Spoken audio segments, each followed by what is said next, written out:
Olá, seja bem-vindo ao programa do Núcleo de Comunhão Pastoral. Sempre uma alegria entrar na sua casa com assuntos interessantes. Você que é líder, pastor, ou você que tem acompanhado o nosso programa, hoje vamos falar de um assunto muito interessante. Estou com mais um amigo aqui. Eu sempre trago os meus amigos e ele, além de ser pastor, né, pastor de uma igreja linda aqui em Curitiba, ele também é advogado, ele trabalha no Tribunal de Justiça do Paraná.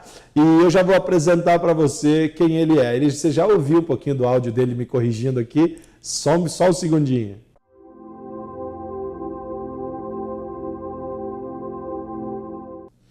Eu estou aqui então com o Gabriel Freseiro.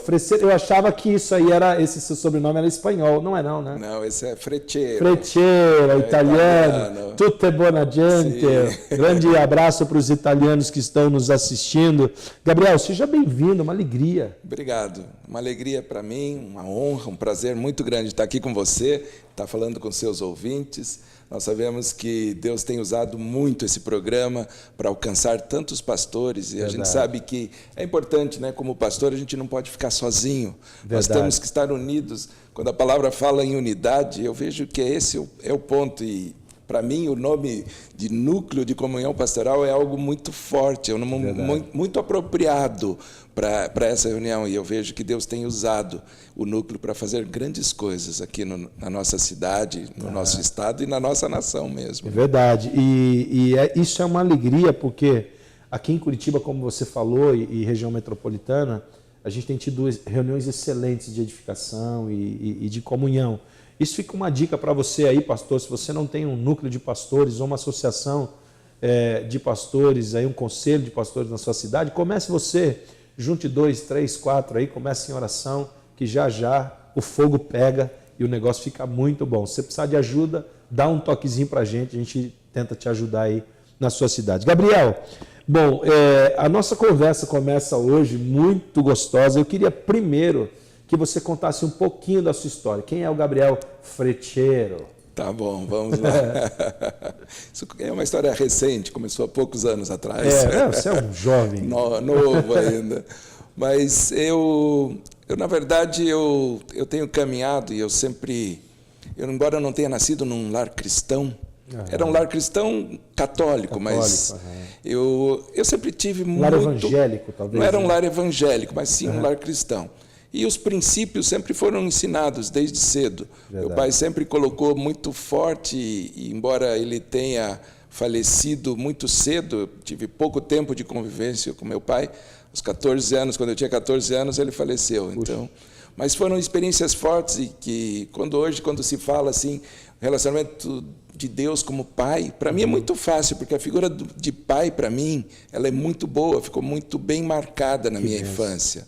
Então, meu pai era uma pessoa assim, onde você tinha toda a liberdade para falar, para chorar, para conversar, para deitar no colo. Ele deitava no colo. Então, foram poucos anos, mas assim, muito intensos, assim. Uma paternidade muito forte.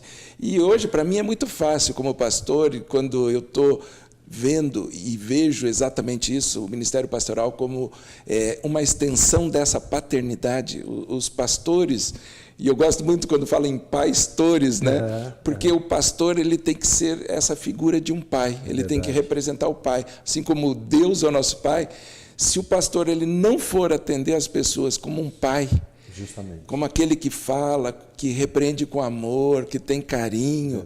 Então, aí sim você pode expressar mesmo aquilo que Deus é na vida de cada um. E eu me converti, na verdade, foi na época logo que eu casei. Quando eu casei foi quando eu me converti mesmo. Olha só, que gostoso. Embora eu tivesse muito temor de Deus já, mas aí foi uma experiência muito forte. E eu lembro assim, como se fosse hoje, também já são 26 anos de casado. Olha só. Mas eu lembro muito forte assim dessas experiências com Deus também, porque cada vez que cada mês, eu vejo assim, cada mês que passava para mim era como se fosse um ano de tantas coisas que estavam acontecendo. Foi um período muito intenso assim, de um agir de Deus, de um trabalhar de Deus. E aí veio muito forte para mim que eu tinha que estar na obra, que eu tinha que me envolver na obra, que eu tinha que me dedicar por gratidão. Foi por isso que eu comecei a entrar no ministério, a entrar no serviço. Embora eu já fosse formado, eu já fosse bacharel em Direito, concursado no Tribunal de Justiça, estou ali há 28 anos. 28 anos já de tribunal. E nesse tempo também eu tive oportunidades de aprender muita coisa, de conhecer. Algumas oportunidades que eu vejo assim que foram muito fortes para mim, até dentro do próprio tribunal. A gente sabe da importância das áreas de governo. Sim. E o Poder Judiciário é dentro da tripartição dos poderes, né? Tem o Poder Executivo, Legislativo e Judiciário. E eu ali dentro do Judiciário teve uma oportunidade que eu tinha que atuar como secretário de uma Câmara. E eu era obrigado a chegar meia hora antes que todos os desembargadores que iam julgar os processos. E eu deixava tudo pronto em alguns minutos. E eu falei assim, agora eu tenho um tempo. Esse tempo eu tinha de oração. Eu ficava orando ali na sessão. Eu estava sozinho na sala, antes de chegarem todas as partes, todas as pessoas envolvidas. E uma vez eu estava vendo um comentário dos pessoal que trabalhava, falava assim, impressionante, essa Câmara ali, como flui, como as coisas acontecem bem ali, eles não ficam discutindo tanto, as coisas são resolvidas e sempre com um direcionamento muito certo, muito justo. Eu falei assim, a importância da gente estar orando, então, mesmo no local de trabalho, onde você está, onde nós estamos, aonde Deus tem colocado cada um de nós, estar ali para fazer diferença, para mostrar que existe um Deus, nós servimos a um Deus e Ele é um Deus justo, e nós podemos declarar isso e abençoar a vida das pessoas também. Então, o meu chamado pastoral tem sido assim, tenho já desenvolvido há alguns anos, né, por diversos anos. Agora nós começamos recentemente um trabalho aqui em Curitiba, a Agape Church. Projeto novo, Deus fazendo coisas tremendas assim. Nós temos assim sido impactados com aquilo que Deus tem feito. Nós estamos praticamente 3 meses ali nesse local que nós começamos agora. E nesses 3 meses a gente tem visto a mão de Deus em tudo, em todos os detalhes. Então, eu falo assim, cada vez que a gente se dispõe a servir a Deus, e a gente faz por gratidão, tudo que eu tenho feito é por gratidão a Deus, né? E Ele retribui, Ele nunca fica devedor, Ele vai fazendo mais e mais. Aí eu falo assim, então eu tenho que fazer mais, Deus, porque eu tenho mais motivos agora. E Deus continua derramando sobre as nossas vidas. Que lindo, Gabriel. É muito interessante. Você entrou em 2 pontos aí que são fundamentais. E só num ponto que você entrou, a gente já podia explorar bastante. Eu queria explorar um pouquinho mais, porque é um assunto que eu gosto muito. E eu exerço muito isso na minha liderança, que é uma liderança com paternidade.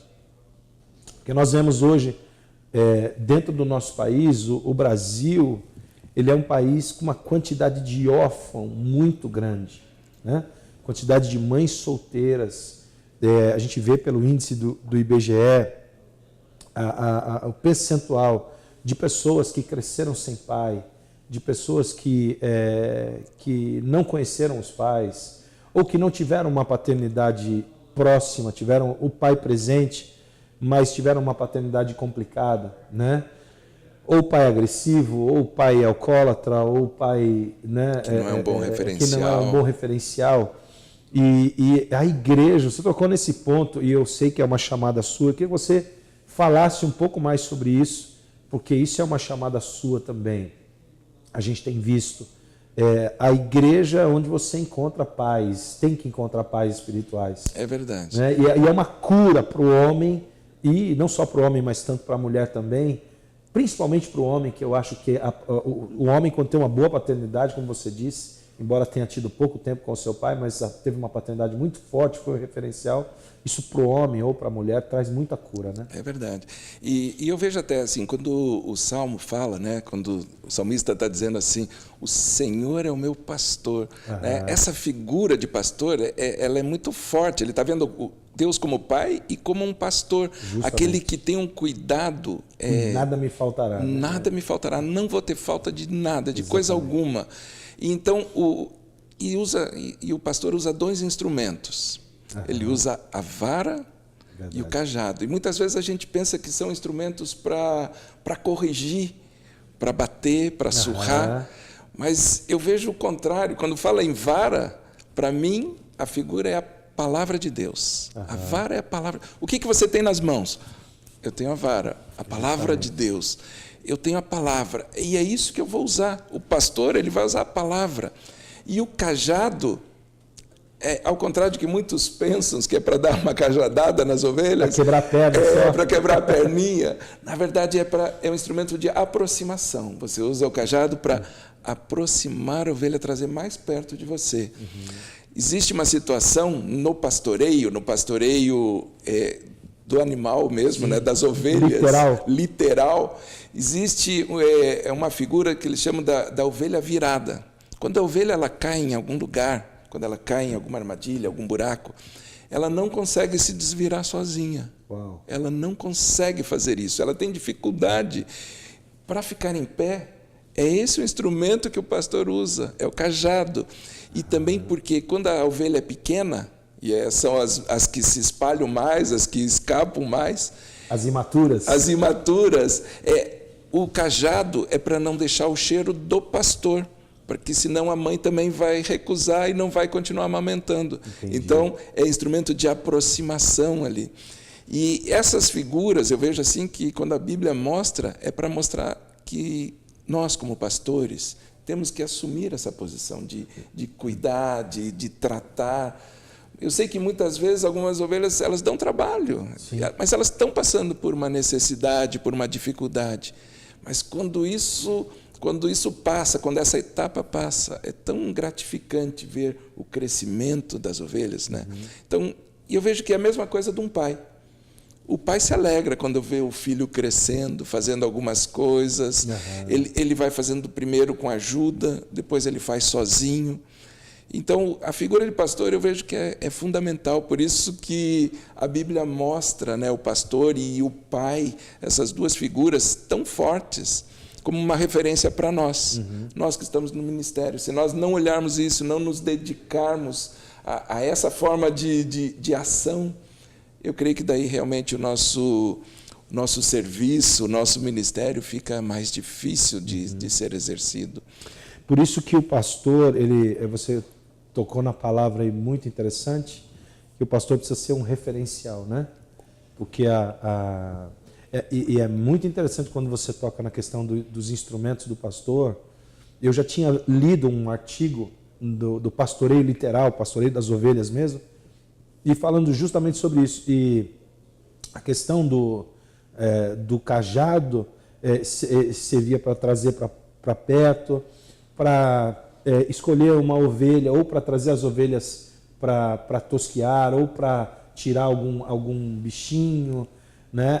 O cajado também como uma proteção para afugentar algum animal que como proteção, que poderia ser uma afronta para o rebanho. Sim. Então isso é muito legal. A gente já está indo para o... Você vê como voa? Passa rápido. A gente está indo para o intervalo, Gabriel. A gente vai voltar falando sobre essa chamada pastoral sua e falando de algo que eu sei que Deus tem te dado com muita graça, que é a ação social. E eu queria que você ensinasse um pouquinho os nossos pastores que estão nos ouvindo sobre como você tem conseguido êxito nessa área social. Queria que você desse um cursinho rápido aqui para os nossos telespectadores. Não sai daí, a gente está num papo muito legal, um assunto importante para você, pastor. Daqui a pouquinho a gente volta.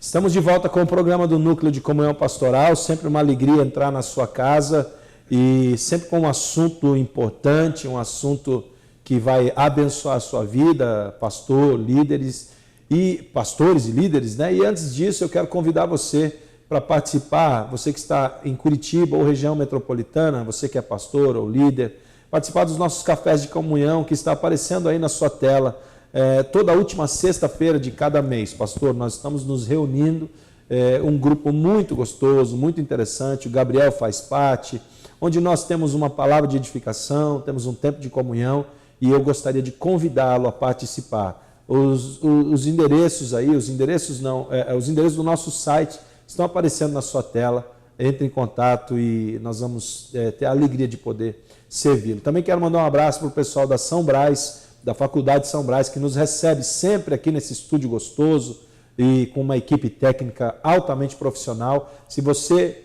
pretende fazer um curso de teologia à distância, você que está em outro estado, entre aí no site da São Brás, está aparecendo, e converse lá, você vai ser muito bem atendido.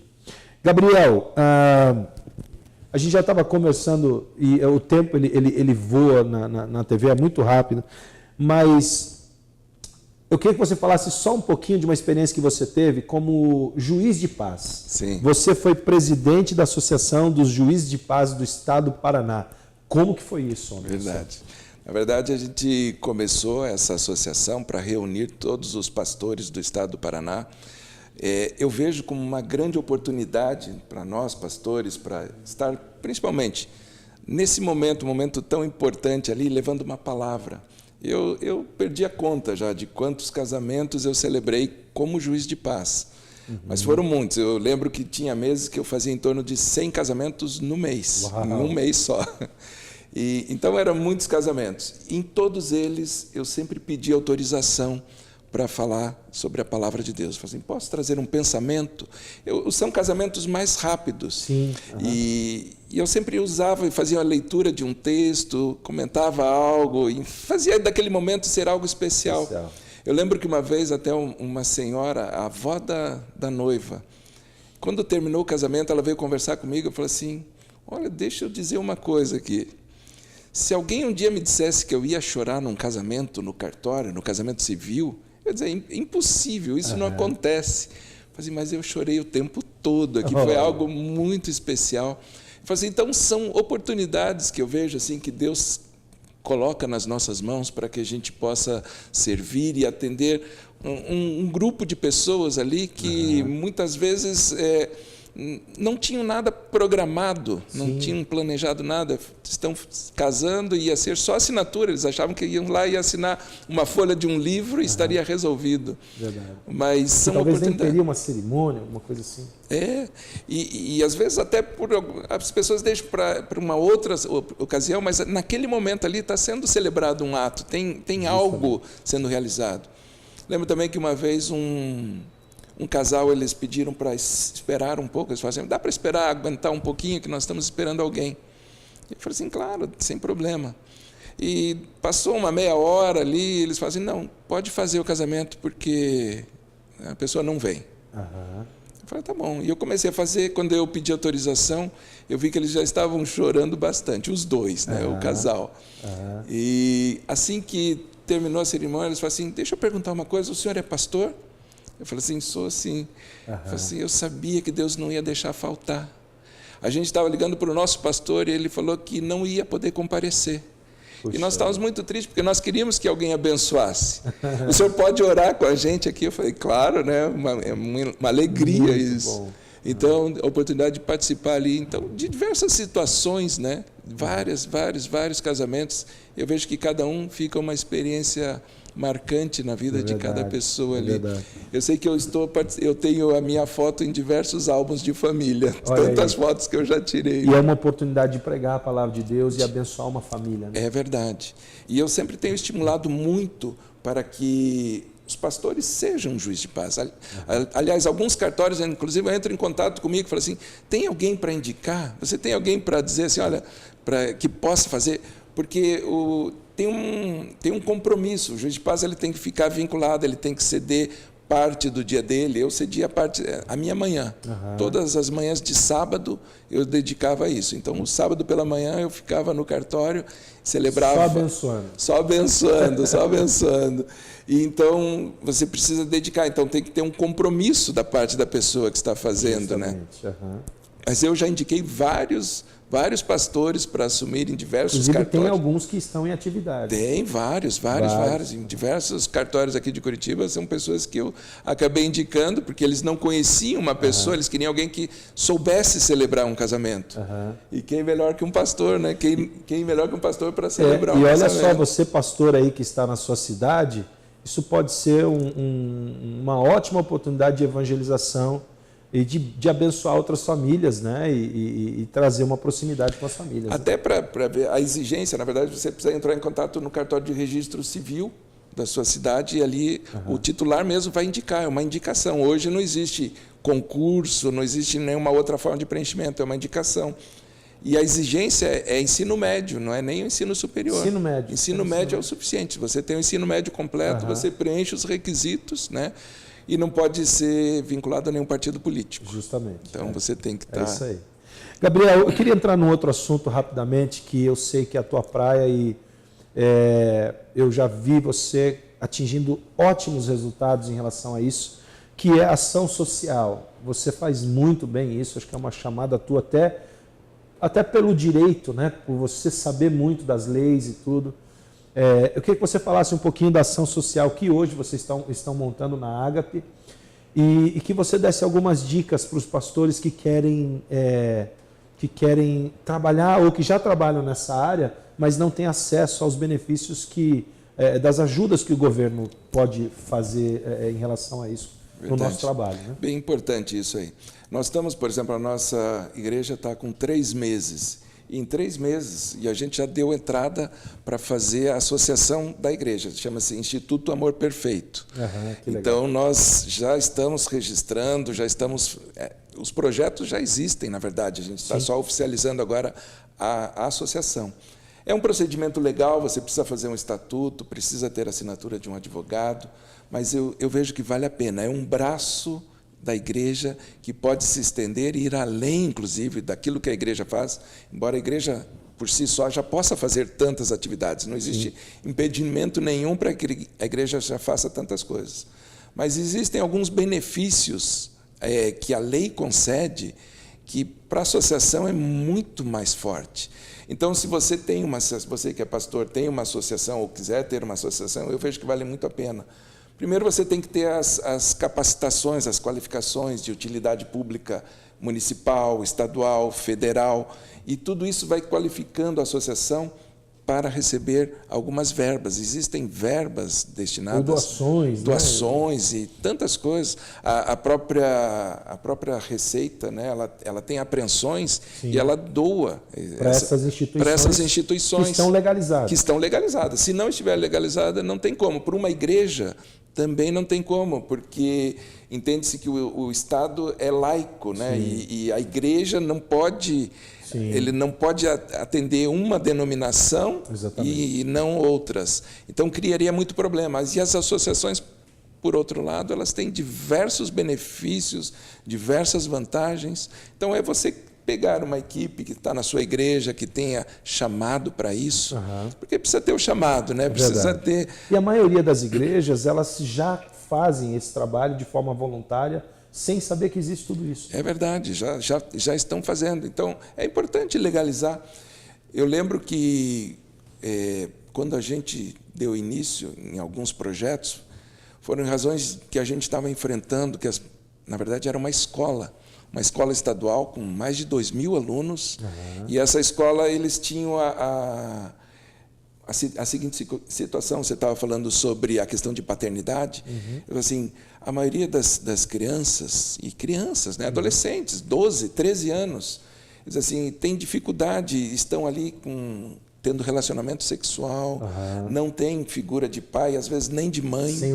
Sem orientação nenhuma. E a situação que tinha lá era assim, numa classe de 6ª série, tinham 6 meninas grávidas. Meninas esperando outras. Infelizmente, isso está sendo muito comum. É muito comum. E a gente começou um trabalho ali, um projeto chamado Ruios, Filhos Maduros, que é para atender. E uma vez veio um pai, né, ele veio conversar com a gente e ele falou assim, olha, eu queria agradecer a vocês pelo trabalho que vocês estão exercendo. Fez diferença. E não são pessoas da igreja, eram pessoas da escola. Né? Eu falei assim, mas eu vi diferença na vida da minha filha, porque nesses 6 meses que ela participou do projeto, eu vi atitudes dela, eu falei assim, mas não fui eu que ensinei isso. Eu nunca falei isso para minha filha, e como é que ela está fazendo? E ele falou assim, eu descobri que minha filha cresceu muito, e eu não tinha como fazer essas coisas, porque A minha esposa fugiu, minha esposa foi embora, e eu assumi a responsabilidade assim, eu vou criar minha filha. Olha só. Então, foram diversas situações ali que a gente vivenciou, a gente sabe da importância. Como igreja, se você não estender, não for lá ajudar, são diversas frentes que existem. Hoje, nós temos na nossa associação, ainda em fase de registro, né, nós temos em torno de 4 projetos sociais que a gente já está caminhando, já está pronto, só esperando os registros. Só esperando os registros para a gente oficializar isso tudo. Eu queria que você rapidinho, Gabriel, explicasse alguns passos, né? O primeiro passo é a capacitação municipal. Como que funciona essas capacitações? Isso, na verdade, é uma lei que vai declarar a utilidade pública a esta associação. Isso tem que ser um projeto de um vereador da sua cidade, ele apresenta, indica essa associação, por isso que você precisa, eles têm que saber quem é a associação, para saber se é uma entidade séria, se as pessoas que estão por trás são pessoas sérias, porque isso vai facilitar você receber algumas verbas do município. Então, quando você tem a utilidade pública municipal, um projeto de lei, sai uma lei municipal dizendo que essa associação agora ela tem reconhecimento. E da mesma forma no estadual com os deputados, né, e também a federal com os deputados federais. A associação tendo todas essas qualificações, essas credenciais, ela está apta para receber verba de qualquer órgão público. E o trabalho pode ir muito além. Pode ir muito mais além. Claro que tem toda uma série de prestações de contas, você tem que fazer, mas eu vejo que isso é mais fácil para nós, né? Exatamente. Nós que trabalhamos em cima daqui a palavra. Aqueles que são idôneos não vão ter dificuldade nenhuma com isso. Nunca vão ter dificuldade nenhuma. Então você pode receber a verba. Eu lembro uma vez a gente recebeu da Receita Federal um lote de apreensão. E quando a gente recebeu, nós fizemos o seguinte, toda a entrada em depósito numa conta, eu abri uma conta só para isso, e cada despesa tinha a nota e o cheque. Olha só. E eu entreguei, quando eu entreguei a prestação de conta, eles falaram assim, puxa, pastor, seria bom se todos fizessem assim, fica tão fácil para a gente fiscalizar. Isso daqui está muito tranquilo para a gente ter um controle. Então, a gente sabe que a gente é controlado por Deus. Então, todas as pessoas podem ter acesso. E eu vejo assim, se a igreja produzir, né, se tiver essa associação, ela vai ser muito mais eficaz nas atividades que temos que desenvolver. Gabriel, infelizmente nós já chegamos ao fim do nosso programa, mas nós vamos voltar aqui numa outra oportunidade para falar um pouco mais sobre utilidade pública, sobre ação social e sobre como as associações podem fazer para serem um pouco mais eficazes. Muito obrigado por ter vindo. Uma alegria muito grande. Numa próxima vez, com certeza a gente vai trabalhar um pouco mais isso. Vamos sim, com certeza. Um grande abraço para você, que Deus te abençoe, você tenha um excelente domingo com a sua família e um culto poderoso aí na sua igreja. Forte abraço, até semana que vem.